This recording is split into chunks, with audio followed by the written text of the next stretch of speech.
Je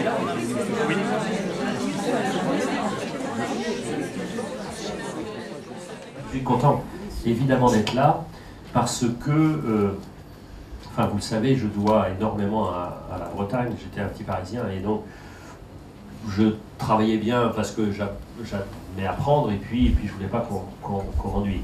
Donc la meilleure façon qu'on vous ennuie pas, c'est de travailler bien et donc c'était bien. Mais la vie commençait quand on arrivait dans l'île de Bréhat. Et donc c'était le bonheur parce que voilà, il n'y avait pas de voiture, parce qu'il y avait de la marée, parce qu'il y avait la nature, parce que voilà, et la marée m'a appris que rien n'est stable et que tout bouge et qu'il y a des cycles, enfin bref, j'ai tout appris. Et puis les îles, parce que les îles c'est à la fois enfermé, et puis c'est l'apprentissage de l'imaginaire, c'est à la fois le port et à la fois la prison. Donc si je suis écrivain, c'est vraiment à l'île que je le dois, à la Bretagne, à toutes ces histoires. C'est vrai, comme une partie de ma famille vient d'Amérique latine, de Cuba, et c'est vrai que quand on avait des gens qui travaillaient à la maison et qui nous racontaient des histoires, et qu'après j'ai lu Le Cheval d'Orgueil, il y avait un lien extrêmement fort entre cet univers breton, cet univers celtique et l'univers de l'Amérique latine, c'est-à-dire que le rationnel c'est bien, mais le rationnel n'explique qu'une petite partie de la réalité, et il faut qu'il y ait tout en même temps. J'écris tous les jours depuis l'âge de 8-9 ans, donc j'ai toujours adoré raconter des histoires. Donc comme j'étais un peu plus habile que la plupart de mes copains en français, donc on me demandait des coups de main. Alors les coups de main, ça pouvait être de revoir 2-3 trucs ou de faire complètement le devoir.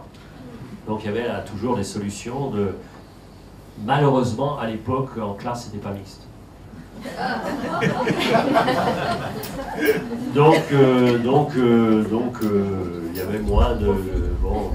possibilité d'être remercié, enfin qui me plaisait. Et c'était amusant parce que récemment, un copain s'était engueulé dur avec sa femme et il m'a demandé de l'aider à écrire la lettre de réconciliation. Donc j'ai écrit des lettres de rupture, j'ai écrit des lettres de réconciliation, j'ai écrit des demandes d'embauche, j'ai écrit toutes sortes de choses, on me demande tout le temps, des ONG, des choses comme ça.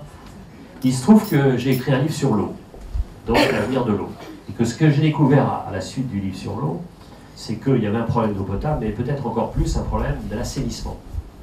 Puisque les 4 humains sur 10 n'ont pas de toilette. 4 humains sur 10 n'ont pas de toilette. Donc quand vous êtes dans la campagne, vous pouvez toujours trouver un arbre derrière lequel faire vos besoins, mais imaginez ce que c'est être en ville et ne pas avoir de toilette. Ce qui entraîne des tas de conséquences, parce que quand, par exemple, dans les écoles, il n'y a pas de toilette mais un trou, eh bien les filles qui veulent avoir une intimité ne vont pas à l'école, avec toutes les conséquences que ça peut avoir. Donc il y a vraiment une bataille pour avoir des toilettes. Alors, l'ONG, qui est une confédération d'ONG qui s'appelle Eau Vive, m'a demandé de les aider à trouver un slogan.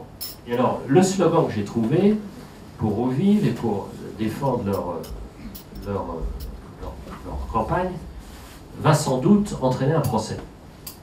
Alors partout où je vais, je lance une souscription pour m'aider à financer les frais du procès à venir. Parce que le slogan que j'ai trouvé pour aider ça, c'est, vous allez voir que le procès va arriver tout de suite, c'est « des latrines, parce que je le vaux bien ». Alors si jamais le procès... Alors ils ont peur l'ONG. Parce qu'ils disent oh là là, mais je dis mais si, on va au procès, ce serait trop drôle. Et donc voilà, parce que moi j'ai pas envie de monter dans la hiérarchie sociale, ça m'intéresse pas du tout, mais je supporte pas qu'il y ait un univers dans lequel je suis pas. Je supporte pas, je veux aller partout. J'ai écrit évidemment plein de discours pour François Mitterrand, des discours subalternes. Hein. Et un jour, je voulais avoir un discours que j'avais fait, qui était sur le développement, le Nord-Sud, qui était à l'occasion d'un sommet de Cancun à l'époque, et donc j'étais à la documentation française. Puis j'ai demandé le discours. Et puis ils m'ont dit voilà, c'est 1,50 €. Et alors brutalement, j'ai une sorte de réaction imbécile, j'ai dit mais attendez, mais c'est moi qui écris le discours. Alors la fille dit pardon. Et elle m'a dit mais ça fait rien, c'est quand même 1,50 €. En fait, je sais un peu d'où c'est venu, c'est que j'ai récemment, mais j'ai la chance d'avoir mes 2 parents vivants. Alors ils s'aiment pas trop, et d'ailleurs vous allez voir, ils histoire que je vais vous raconter rapidement le montre. Ma mère me dit, mais pourquoi tu travailles autant? Alors je dis, à cause de toi, parce que tu m'as toujours dit, travaille d'abord, toujours ensuite. Et maintenant, le plus grand de mon jeu, c'est le travail. D'accord, mais pourquoi tu avais cette idée-là avant de travailler toujours très tôt? Ben, alors je me dis, est-ce que je dis la vérité à ma mère, chérie?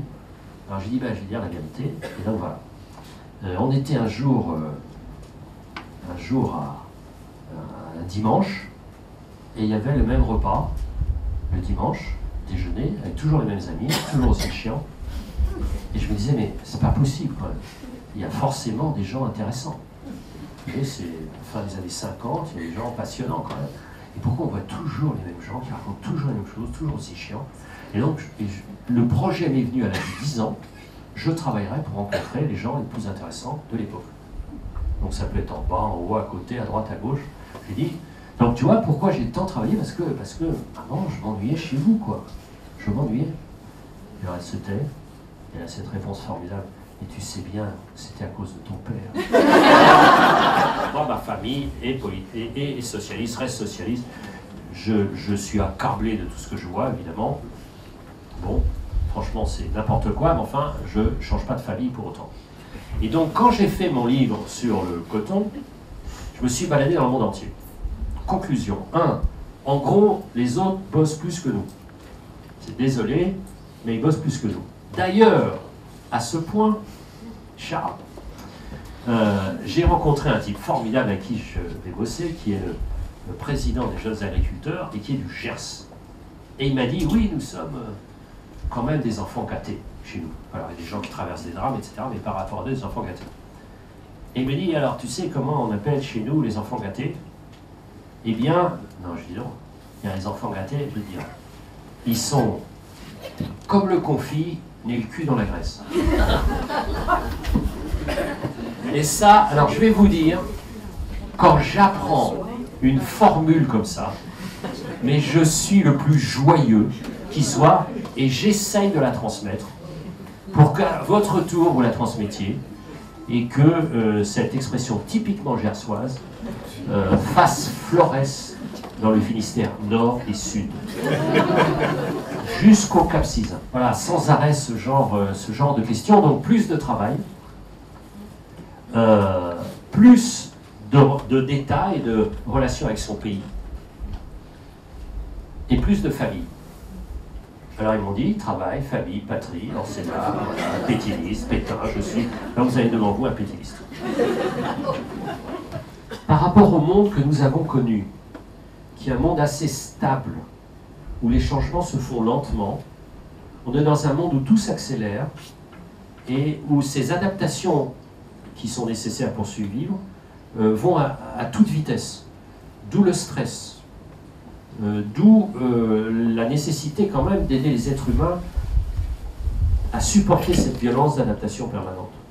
Il y en a qui réussissent assez bien par caractère et par situation un peu favorable, puis d'autres qui ont du mal. Et quand vous avez des drames dans des sociétés où les gens se suicident, c'est aussi ça. C'est-à-dire on a un management violent, d'adaptation volontariste accélérée, sans laisser aux gens le temps de s'adapter, et en les coupant de leur équipe, en les évaluant sans arrêt, etc. Toutes ces choses-là m'ont tout à fait fasciné. Et puis après, il fallait raconter une histoire. Donc c'est là où j'ai commencé à me dire, tiens, comment je vais pouvoir? Parce que c'est toujours ça, quand vous racontez des histoires, vous savez les choses. Ça n'a rien à voir entre le savoir et le roman. Et au contraire, pour faire le roman, il faut que vous oubliez d'une certaine manière le savoir, que vous vous en détachiez. Et là, c'était la même chose. Je savais énormément de choses, j'avais des tas de précisions sur l'histoire de la ponctuation, mais comment j'allais arriver à faire passer.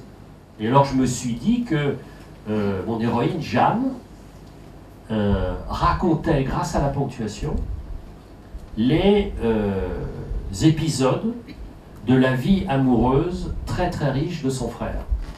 Elle a 16 ans, son frère aîné a 18, et il drague tout le temps. Et par exemple, entre chacune de ses fiancées, on met une virgule. Parce qu'elles ne sont pas importantes. Quand la fiancée dure un peu plus longtemps, on met un point virgule. Et puis comme les parents de Jeanne et de Tom s'entendaient mal, ils sont assez spécialistes des engueulades. Et alors Jeanne dit, pour expliquer la différence entre un point à la ligne et un point final, eh bien elle dit c'est assez simple. Si vous avez une engueulade dans la journée, mais que vous vous réconciliez avant la nuit, c'est pas trop grave. Ça arrive tout le temps. Ça, c'est un point entre deux phrases, puis ça repart, c'est pas grave. Si vous vous réconciliez pas avant la nuit, c'est très dangereux, parce que la nuit est le pays des rêves. Et dans les rêves, on peut dire, tiens, le cousin de mon mari est super, tiens, la femme de mon collaborateur est top, et donc, attention. Donc là, c'est pas un point entre deux phrases, c'est un point à la ligne. Et si on ne se réconcilie pas vraiment et qu'on ne tord pas le cou à ce rêve, ben le rêve engendre un autre rêve, et on est passé de la virgule au point à la ligne, au point final. Et là, j'ai testé cette explication des signes de ponctuation en CM2. Alors je vais vous dire, alors compréhension totale. Compréhension totale. Et on entendait entre eux, ils se disaient en cours de récré, alors pour toi je suis une virgule. Alors il y a une fille, une petite Camille, qui était en CM2. Donc, vous voyez, elle avait 10 ans et demi, 11 ans. Elle m'a dit, j'ai bien lu ton livre. Jeanne, elle a grandi. Donc, elle fait l'amour. Mais tu dis qu'elle est en 6e. Alors moi je connais la vie quand même. Parce que y a la télé, et puis je sais bien ce qui se passe le samedi matin avec mes parents. La porte, elle n'est pas si épaisse, donc je sais bien ce qui se passe. Mais attends, moi j'ai donc envie de faire l'amour parce que ça a l'air vachement bien. Mais je ne vais pas faire l'amour en 6e quand même. Donc franchement, Jeanne qui fait l'amour en 6e, c'est nul. Donc tu attends qu'elle soit en seconde. Donc dans le livre, Jeanne ne fait l'amour qu'en seconde grâce à Camille, CM2. Donc l'histoire m'est venue avec Jeanne, avec Tom, ces petits personnages que j'adore. J'ai vu que ça recueillait de l'attention d'un peu de toutes les générations. Et ce qui est intéressant, c'est qu'au début de cet invraisemblable succès, parce que les choses par leur nom, c'était plutôt les anciens qui lisaient. C'était plutôt les grands-parents qui avaient du mal à comprendre encore plus que moi à l'époque ces questions-là. Et puis ils ont montré à leurs petits-enfants et qui ont dit, bah oui, on comprend ça. Et puis ensuite, ils ont montré aux profs qui ont dit, bah oui, on va l'utiliser. Non pas comme livre de classe, puisqu'il y a des livres de classe souvent très bien faits, mais comme apprivoisement. Donc mon travail, c'était d'apprivoiser. Et donc dire que c'est moins terrible. Et cet après-midi, j'étais dans une école, j'étais avec des classes de 6e, et je leur disais alors, est-ce que je vous ai aidé à aimer un peu la grammaire? Alors il y en a un qui a été très franc, il dit, oui, vous nous avez aidé à détester un peu moins. Donc c'est déjà pas mal. Donc il y a un lien qui s'est créé, et c'est vrai que j'ai eu beaucoup de chance, des livres qui sont vendus, des prix littéraires, tout ça, etc. Mais rien n'est à ce niveau de fierté d'avoir, je ne sais pas combien, mais plusieurs centaines de milliers d'enfants, d'avoir un peu apprivoisé le contact avec la langue. Voilà. Et donc grâce à l'histoire. Parce que pour une chose simple, c'est que quand il n'y a pas d'histoire, moi je ne comprends pas. Tout ma compréhension. J'ai énormément de mal à lire des essais. Vous voyez, je peux comprendre les choses uniquement quand il y était une fois. Et alors l'histoire est toute bête, c'est un bateau qui transporte des livres, il fait naufrage, c'est-à-dire une bibliothèque entière, il fait naufrage, les mots fuient, ils se détachent des pages et ils se retrouvent sur la plage, mais les uns collés aux autres. complètement collés, sans aucune sorte de distinction possible entre les mots, ils s'enchaînent sans blanc, sans rien, et toute histoire mêlée. Et j'ai eu l'idée de demander à des orchestres de venir et de raconter et de jouer des airs, puisque au fond, chaque histoire a un air. Donc dans un premier temps, on fait le tri avec des airs, donc tous les mots qui vont avec Harry Potter ou le lion, tout ça se réunissent, et ensuite on retravaille pour trouver le rythme. Et donc on voit que si vous n'avez pas de ponctuation, vous ne pouvez pas lire. Ça a continué, toutes les histoires avec Jeanne, Thomas, c'est-à-dire faire en sorte que les mots deviennent des personnages, leur faire comprendre que la grammaire, c'est les règles de la société des mots, comme il y a une société des humains, et que s'il n'y a pas de règles, il n'y a pas de société. J'ai un seul regret dans ma vie, c'est de ne pas être musicien, je garde mes doigts, je n'ai rien à faire. Et donc, évidemment, la ponctuation, c'est quoi? C'est le rythme de la phrase. Hein, c'est la musique de la phrase, c'est-à-dire c'est ce qui donne. Si vous n'avez pas de ponctuation, tout ça est plat. Et donc je me suis plongé un peu dans l'histoire de la ponctuation, et c'est une histoire formidable. Imaginez que le tout début de la ponctuation, c'est de mettre des blancs entre les mots, de séparer les mots. Et regardez ce qui se passe dans les écritures anciennes, notamment grecques ou latines, sur les frontons, mais aussi sur les textes eux-mêmes. Tous les mots se suivaient les uns, s'enchaînaient, sans qu'il y ait d'espace du tout. Pourquoi? Parce qu'on n'avait pas de place.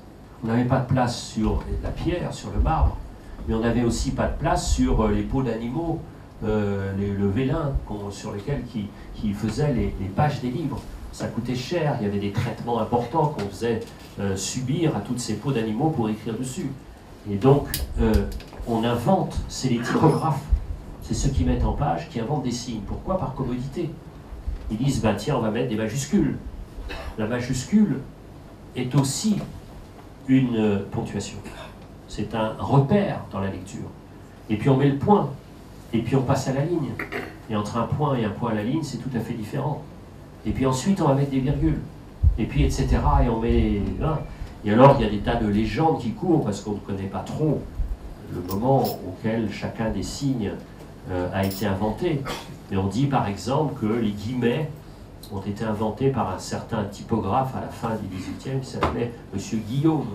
Et alors, il faut que vous sachiez qu'il y a toujours une bataille entre les typographes et les écrivains. Parce que les typographes, ils ont un code qui doit être valable pour toutes les sortes de textes. Et les écrivains, ils veulent inventer leur rythme. Imaginez la bataille, la guerre, régulièrement, entre Céline et le typographe. Parce qu'il dit, mais non, là, on ne doit pas mettre un point de suspension. Et donc, et Céline en voulait partout. Mais pour l'instant, les aventures de Jeanne et de Tom s'arrêtent là, avec la ponctuation. Et donc, c'est ça qui est utilisé dans les classes pour montrer que c'est pas pour emmerder le monde qu'on met la ponctuation, c'est qu'autrement, c'est pas possible. Et donc, la langue française, j'essayais d'avoir la possibilité de transmettre cet amour à mes enfants.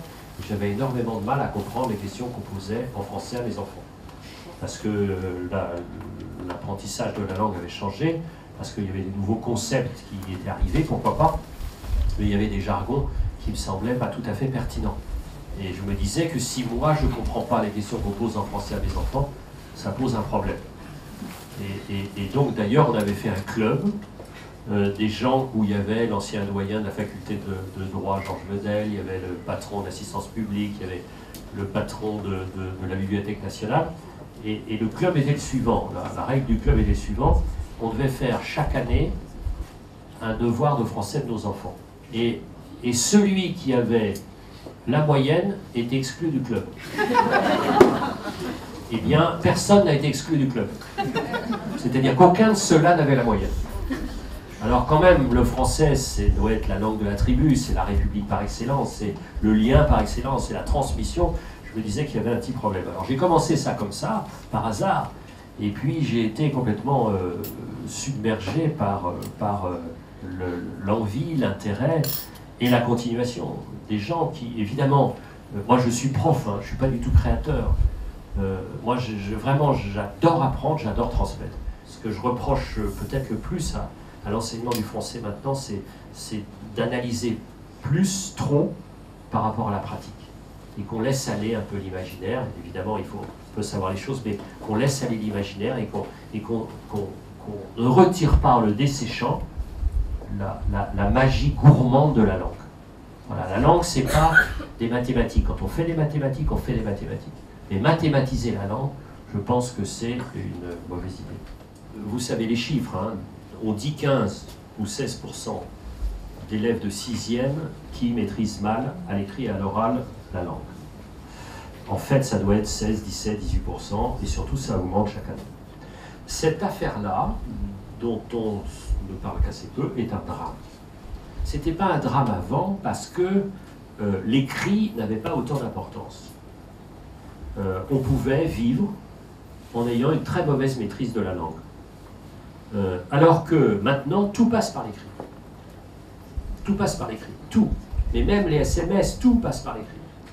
Et que j'ai vu des études des syndicales, et j'ai parlé avec eux, j'ai travaillé avec eux, c'est que beaucoup d'accidents du travail viennent de mauvaises lectures, de mauvaises capacités de lecture, des alertes, des modes d'emploi, etc.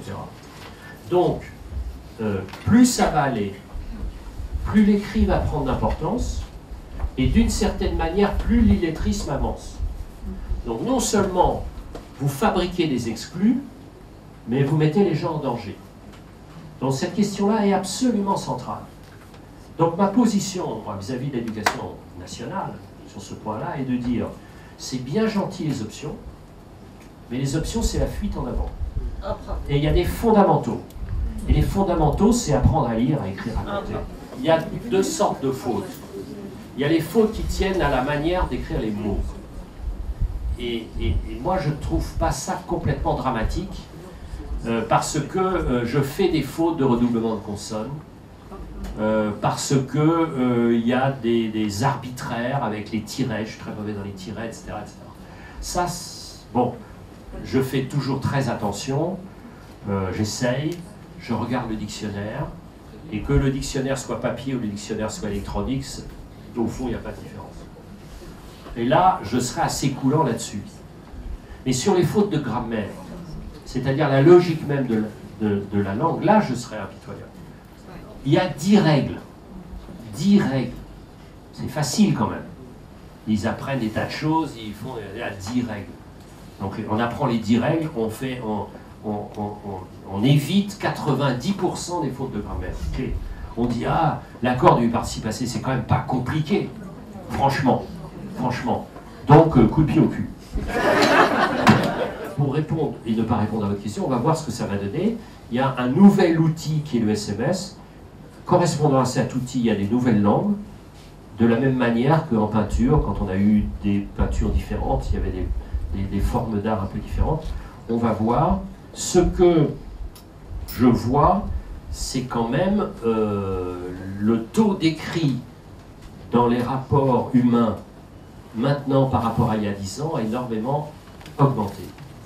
Et que quand vous, par exemple, présentez une demande d'embauche, on vous demande un minimum de capacité de rédaction. Deuxièmement, c'est que vous avez une contre-tendance qui est le fait que le droit prend de plus en plus d'importance. Hein, vous avez une sorte de judiciarisation de la société, le droit prend de plus en plus d'importance. Et donc, un contrat, ça veut dire une extrême précision de langage. Et donc, si vous n'avez pas cette maîtrise, donc, vous êtes ou perdu, ou vous devez demander à des gens de traduire pour vous, et d'entrer dans la sophistication. Donc, ça va un peu dans les deux sens. C'est-à-dire que c'est les avocats qui, au fond, ont une sorte de charge de parler précis et compliqué, alors que les gens parlent de plus en plus simple. Mais en même temps, quand on parle de plus en plus simple, d'un côté, on peut aller à la poésie. C'est vrai qu'il y a des gens qui ont un vrai talent du SMS et qui trouvent des trucs à la Queneau, ou à des haïkus, des choses comme ça, et j'aime vraiment bien, et j'essaye d'en faire. Moi, c'est vrai que je passe mon temps à faire des SMS. Alors parfois très rapide, parfois plus sophistiqué, parfois plus long, parfois écrit classique. Je dois avoir 5 ou 6 manières de parler avec les SMS. Mais pour moi, le SMS a changé ma vie, les rapports avec les enfants, les rapports avec ma femme, ça c'est merveilleux, j'adore ça. J'adore ça, et c'est des langues un peu différentes, avec des devinettes aussi. On dit, qu'est-ce que tu as dit? Voilà, comment on t'a dit, c'est quoi? Etc. Enfin, tous ces trucs, j'adore, ça c'est amusant. Donc, la langue va changer, on ne sait jamais dans quel domaine ça va changer. Il y a des gens qui parlent tellement bien avec justement ces liaisons qui donnent des... mais c'est un peu d'une autre époque, les liaisons. C'est dommage. Et non, mais attendez. Attendez, moi j'adore. Mais quand vous voyez la différence entre le président que j'ai servi et le président actuel sur les liaisons.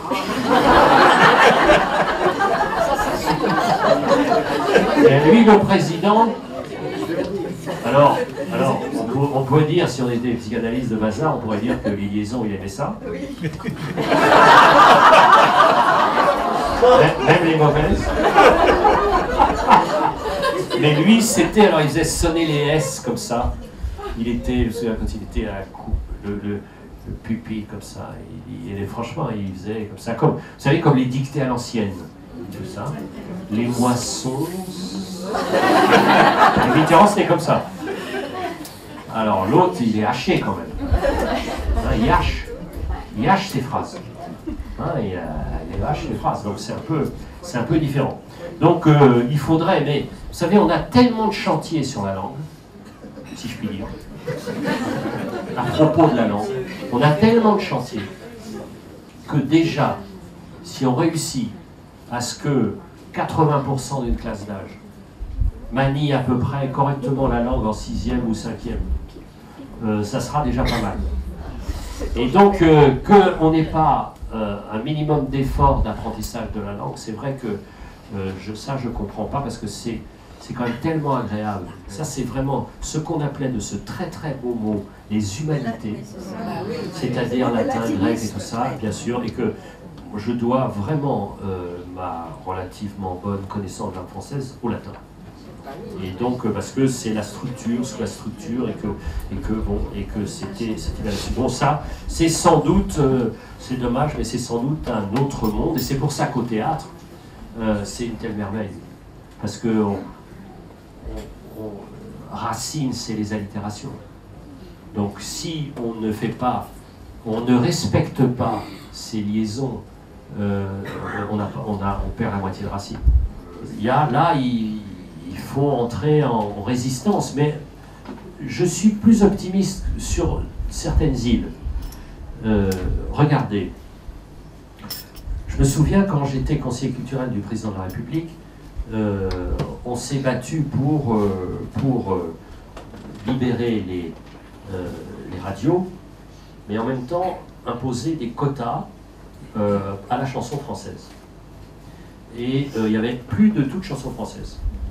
Parce qu'ils écoutaient n'importe quoi, et pourquoi n'importe quoi? Parce qu'il y a des choses très très belles, bien sûr, mais évidemment, ils ne savaient pas parler anglais suffisamment pour comprendre les chansons. Donc ils écoutaient une sorte de bruit de fond. Et quand on a dit qu'on voulait mettre des quotas, il y a eu des manifestations dans la rue, d'énergie, d'Europe 2, etc. Comme, oh, la liberté, tout ça, n'importe quoi. Mais violent, hein, n'importe quoi. Et puis on a mis des quotas. Résultat, 10 ans après, il y a un renouveau formidable de la chanson française. Et c'est vraiment bien. Et vous savez, c'était merveilleux. Hier, j'étais à Angers, on était dans le train. Et puis, juste en face, là, en diagonale, il y avait Benabar. Et c'était vachement bien parce que...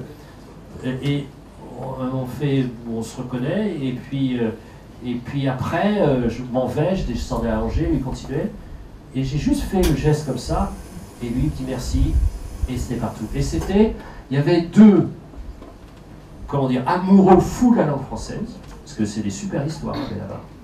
Ils racontent bien, à chaque fois c'est des petits romans et tout ça, qui se reconnaissaient. Eh bien, s'il n'y a pas eu de quota, il n'y aurait pas eu de Benabar. Voilà. Donc, ce qui veut dire qu'il peut y avoir des politiques aussi. Il peut y avoir des politiques. Et franchement, la chanson française, il y a des très belles choses. C'est très bien écrit. Et la poésie a énormément de mal à vivre en tant que poésie, mais elle vit par la chanson de nouveau. Donc vous voyez, ça veut dire que le goût des jeunes Français pour les belles histoires bien écrites, c'est souvent pas pour les musiques qui sont plutôt banales, mais pour des thèmes qui les touchent et avec des mots vraiment intéressants. Regardez à quel point c'est important au théâtre. Qu'est-ce que la présence? La présence, c'est dès la première phrase, le rythme. Les gens, ils posent un mot dans l'espace, et justement, ils ne font pas l'erreur. Et on voit très bien, quand on en a fait du théâtre, j'en ai fait un peu, c'est que, où ça, quand on baisse aussi, parce qu'il n'y a pas simplement les signes, il y a aussi le ton. Et alors, en chinois, je ne vous dis pas. Hein? C'est le ton, puisque c'est les mêmes mots. Est-ce que vous pourriez me donner un exemple, puisqu'on a la chance? Alors, des exemples d'un même mot avec des tons différents. On a répété ça 3 fois déjà. Par exemple, les pommes. Alors, en français, on les prononce pingo. Par contre, si vous les prononcez un petit peu plus fort, ça devient pigo. Donc, ça veut dire les fesses. Donc, voilà. On dit, quel est le prix des... Alors, je vois vos préoccupations. Quel est le prix de vos pommes? Oui. Ah oui, d'accord. Quel est le prix de vos fesses? Ah, les doigts, c'est chaud, hein. Ah, les doigts, c'est le dialogue au sens fort. Merci. Moi, je sens, regardez un peu ce qui se passe avec l'économie, je sens un besoin de ne pas se laisser aller. C'est-à-dire d'une gourmandise, le savoir qui remonte. Regardez, les chaînes généralistes ont de moins en moins d'audience. Et franchement, qu'il y ait moins d'audience pour TF1, je suis ravi que grâce à la main, TF1 ne fasse pas faillite. Enfin, il faut vraiment qu'il y ait une main pour que TF1 ne fasse pas faillite. Et donc non, alors je voulais vous dire là-dessus, parce que je résiste pas à un petit plaisir. Et alors, et vous savez, il y a la polémique d'Éric Raoult sur les Goncourt. Et sur, alors voilà. Donc j'ai tiré le premier en disant qu'il avait confondu entre un écrivain et un préfet. Et donc, il se trouve que moi je suis conseiller d'État écrivain, donc j'ai aussi un devoir de réserve, enfin bon. Donc heureusement il ne savait pas, donc ça s'est bien passé. Et puis après, la journaliste du Monde, Annick Cogent, elle m'appelle et elle me dit, ah, Éric Raoult a mis de l'eau dans son vin et il ne demande au Goncourt que de la modération.